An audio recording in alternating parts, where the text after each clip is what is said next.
বেশ কয়েকদিন আগে যখন মন্দিরে ঘুরতে গেছিলাম, এখানে একটা ময়ূর আর কতগুলো পায়রা খুঁটে খুঁটে খাচ্ছিল। আমি ভাবলাম ঘাসের দানা হয়তো। তারপর আজ দেখছি এই যে লোকটা বস্তায় করে চাল বা গম কিছু এনেছে, সেটা বালতিতে ঢেলে এই জায়গাটায় পুরো ছড়াচ্ছে।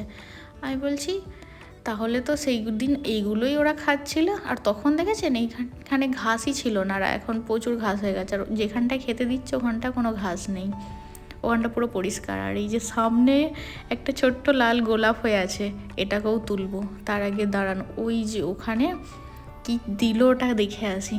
এই যে এসে গেছি, দেখছি ছোট ছোট গোল গোল কিছু দানার মতো দেখতে। এটা চাল বা গম কিছুই নয়।